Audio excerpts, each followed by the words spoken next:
Live, local, late breaking. This is NewsWatch 12 this morning.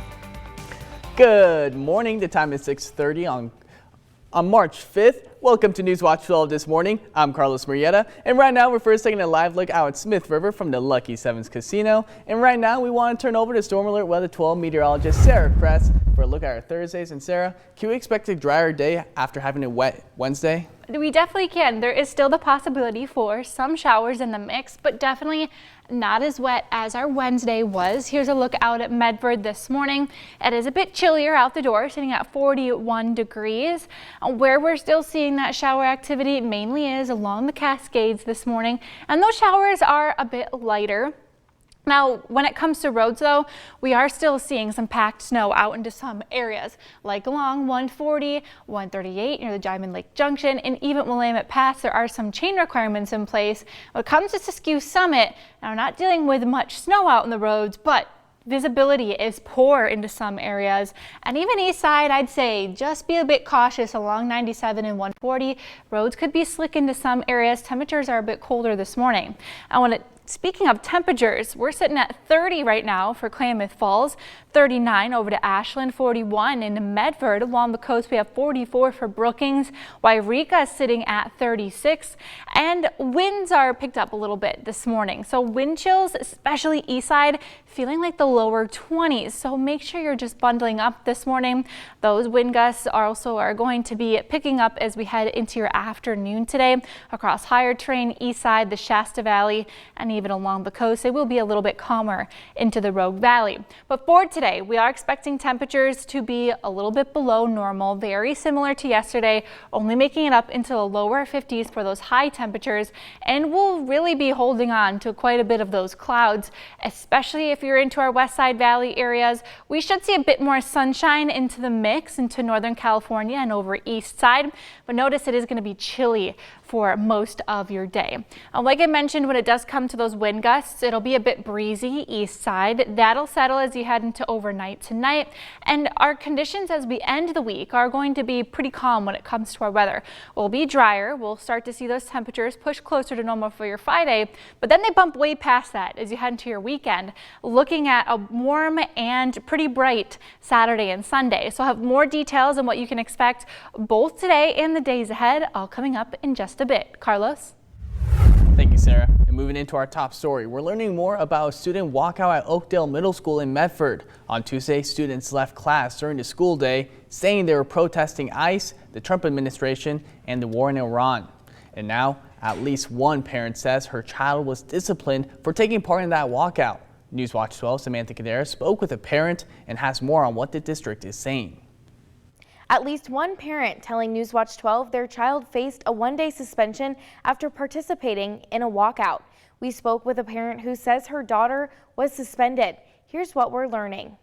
The student-organized walkout happened Tuesday afternoon. Video shows students holding signs and chanting, protesting immigration enforcement, national politics, and international events. It was student organized, and I don't believe the school knew about the walkout. They weren't told, if you do that, you're going to be disciplined. So it was planned, and the students all had walked to the doors. One of the teachers actually held the door open and let the students leave. In a statement sent to NewsWatch 12, the Medford School District said approximately 80 students participated in the walkout at Oakdale Middle School. School resource officers supervised students throughout the event to ensure everyone remained safe. As with any unexcused absence from class, discipline is addressed on an individual basis. NewsWatch 12 also obtained a notice sent to parents from Oakdale principal Karina Rizzo, which states, "You are receiving this email because your child participated in a walkout during school hours today. This means that they left the building without permission, disrupted the learning environment, and skipped the remainder of their classes for the day. Your child will be suspended out of school on Wednesday, March 4th, 2026. They may return to school on Thursday, March 5th, 2026. They did send out an email probably about 2 hours after the students left, just letting all the parents know if their student had left. They had gotten an email stating that they would be marked absent for the remainder of the day. They would be disciplined. Ramirez says she later received an email saying her daughter would be suspended for one day. Yeah, I was totally disappointed in the school. I felt like they should have supported these kids. I was proud of my daughter. I knew she was going to do the walkout and I gave her permission. I feel like those kids were so brave to go out there and protest for what they believe in. The Medford School District has not confirmed exactly how many students receive suspensions, only that discipline is handled individually. Reporting in Medford, I'm Samantha Cadera. A bill that could bring historic funding to Oregon has now passed the Oregon legislature. House Bill 4134 is now a 1.25% statewide lodging tax, which would fund wildlife and habitat conservation, including the State Wildlife Action Plan. But it doesn't just support conservation efforts. It will also help combat invasive species and wildfire mitigation. The bill now heads to Governor Tina Kotek for consideration. And as fire season grows longer and more intense, wildfire preparedness remains top of mind across southern Oregon. Senator Merkley says federal investments have increased, but more work remains. Merkley says he's pushed for a significant boost in forest management funding, including thinning, mowing, and prescribed burns, especially near urban areas. He says he's helped secure roughly an increase in forest management investments over the years, and he also worked to get the National Guard qualified to assist with firefighting crews and supported pay increases to help retain experienced firefighters year-round. Drive towards the vision of people having the option of year-round employment. So if you're not fighting the fires, you're doing forest management. So we keep that expertise from year to year.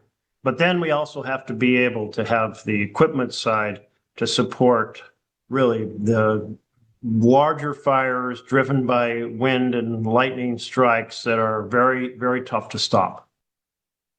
Yeah, strengthening fire crews and equipment resources will be critical as wind-driven fires become harder to control, as we also saw a rise in lightning fires that started here in our region.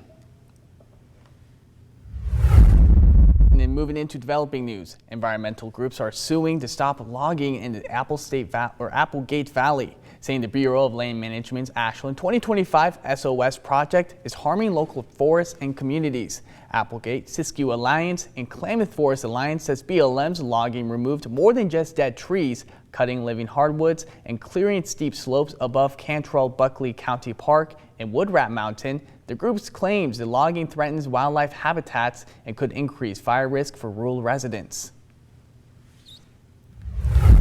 Moving into an update, more than a month after the Medford City Council voted to change the layout of Main Street through downtown, residents and businesses are continuing to speak out against City Council's decision.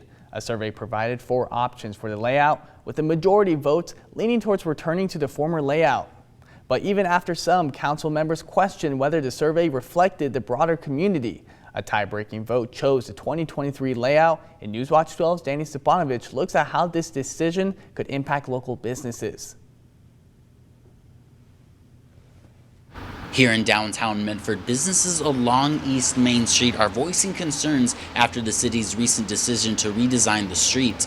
They say the bike lane and timing of construction could impact local shops. There's agreement that the current setup is not good, but we need more discussion on what we're going to go to and how we're going to get there, including the timing. The debate centers right outside of Sean's business, where a city survey laid out the 4 possible redesign options, and he says he agrees with the decision to return to the former 3-lane option. And personally, I don't think you need a bike lane when it's a 20-mile-per-hour road. I mean, bikes go about that fast anyways. I do occasionally, but I see more bikes on the sidewalk than I do on the bike lane. But is most worried about the timing. Well, anytime it happens, it's going to disrupt business, and that's my understanding of most places around here. And hopes the city can wait until winter. Peak season is spring and summer, so it'd be much better to do it in kind of the dead of winter, January, February, when things are slower, people are less active. That'd be a much better time to do the construction. He says the bike lane design just didn't work and hopes the city can continue to prioritize and keep working towards the revitalization of downtown. Parking is a huge concern for my customers. We're excited to be in the center of town and part of the revitalization. I mean, downtown's looking a lot better than it was a few years ago. In Medford, Danny Stepanovich. And Siskiyou County is giving us an update this morning on the Copco Road project. And so far, the Public Works Department has been able to get an early start on some road improvements ahead of the spring construction season.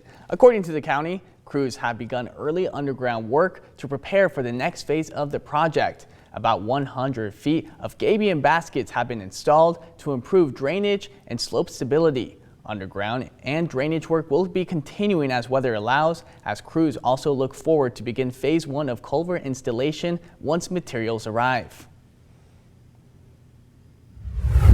Moving into the School Watch, the Boys and Girls Club of the Rogue Valley is announcing a new building that will become a dedicated teen center, expanding opportunities and resources for local youth. The Boys and Girls Club says the center will double their capacity to serve teens in Grants Pass. Doors are expected to open this fall, offering opportunities for career exploration, paid internships, academic support, post-graduation guidance, and leadership development. All team programming at the Boys and Girls Club of the Rogue Valley are free to attend. Curry County residents now have a permanent stop to recycle old mattresses as a part of Oregon's statewide mattress recycling program. Located on Memory Lane in Brookings, the collection site takes mattresses and box springs for free. The Mattress Recycling Council says the program helps cut illegal dumpings and saves landfill space. Before this program, mattresses were commonly being landfilled or burned at local incinerators to the tune of at least 600 mattresses per calendar day around the state, and that had been happening for years. Under Oregon state law, the program is funded by fees on new mattress sales. A look at where mattress recycling centers can be found in Southern Oregon as well as Northern California can be found on KDRV.com.